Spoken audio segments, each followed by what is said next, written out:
One night, Chungi and Mungi sneaked into the palace to study.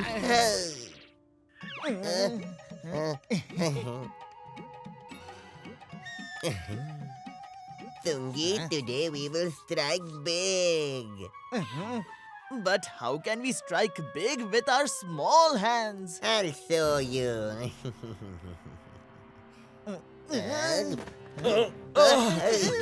Who is it? Who is there? Soldiers, look, someone has entered my room.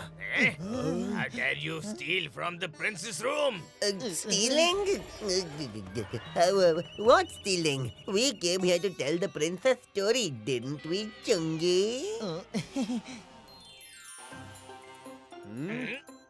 Yes, our dream of telling stories to the prince will come true today. Don't act smart. Who comes to tell a story through the window at midnight? They don't let us in through the doors during the day and not even through the window at night. Prince, this is unfair. Huh? I won't allow injustice to the stories. You tell me the story. A long time ago, there was a prince just like you.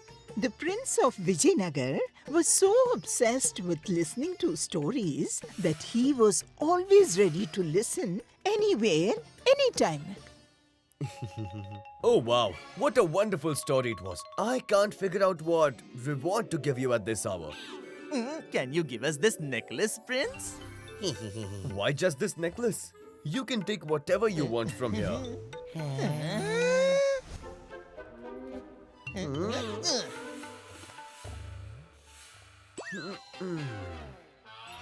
Mungi, we have become wealthy now. Worried about the prince's obsession with listening to stories, Minister Saranga came up with an idea for the king and queen. My king, why not divert the prince's attention from stories and engage him in the affairs of the kingdom? This way, his focus on stories will divert and eventually his habit of listening to stories will also reduce. This is a very good idea, Saranga. From tomorrow, the prince will listen to people's problems in the royal court. Let us begin. Prince, Udanka is refusing to pay me for the grains he took from me. She is lying, my prince. I'll decide between truth and lies after hearing the story. Story? Huh? We have come here for justice, my prince. Money is honey.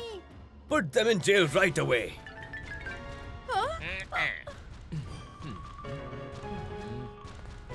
I have come with a request, Prince. Do you have any story or not? A story?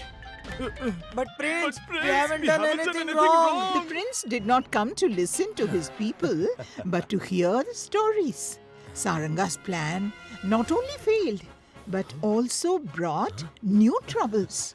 When the prince announced that from now on he would hear stories in the royal court and reward those he liked. The next day, there was a long line of people eager to tell stories to the prince and receive rewards.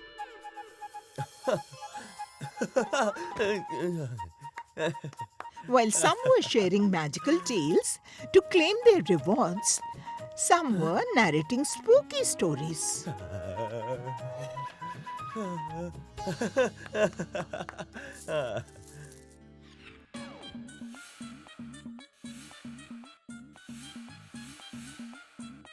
The days of storytelling didn't last long. People had run out of stories to tell.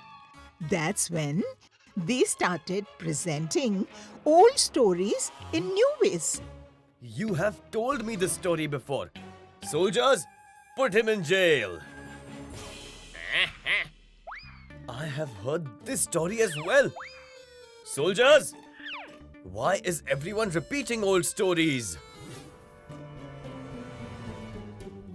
Did you call me, Prince? Minister, what has happened to the people?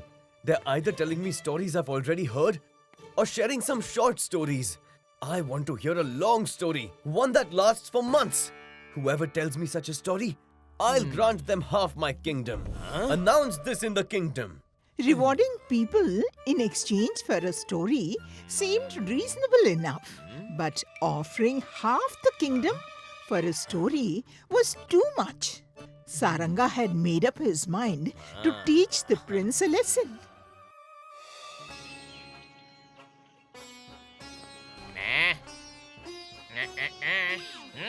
I am a storyteller who travels far and wide, listening to and sharing new stories. I will tell a story that no one has ever heard before, and no one will ever hear again. Tell the prince, I have come to tell him a long story. Prince, I have a long story for you. Long story? First, please introduce yourself. Introducing myself will leave the story incomplete. Your Highness, consider my story as my introduction. Okay, then let's begin. It's a tale from long ago, when a farmer's hard work paid off, and his sugarcane fields yielded a rich harvest. The sugar made from sugarcane was carefully packed in bags and stored in the warehouse. And guess who was in the warehouse? Who was there? The leader of the ants. He was hungry and the food was right in front of him. He picked up the sugar grain and took it away. Then came another. As the night fell, the prince continued listening to the story as Saranga kept narrating his tale. Then she came quietly. Who came quietly? The ant. She also took a grain. 2 days passed while listening to the story, but Saranga's narration just wouldn't end. Then the another one came running. Who? The ant. 2 days have passed, with ants occasionally appearing sometimes quietly and sometimes running. What happened next? What happened to the farmer? He came back. Who? The farmer?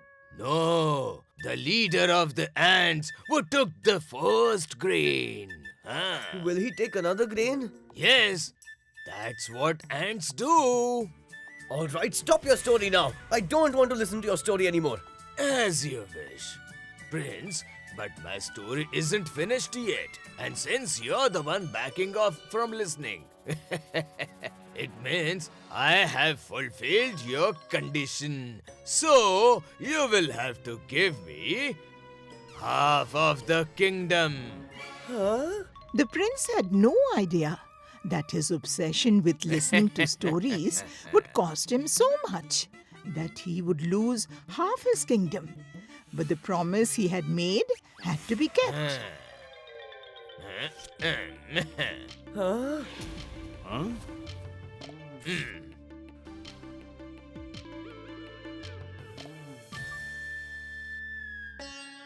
Minister, you?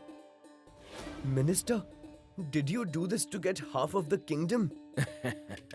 No, my prince. I did this to prevent the kingdom from falling into the wrong hands. I'm sorry, Minister Saranga. If you like this video, subscribe to our channel Murty Media.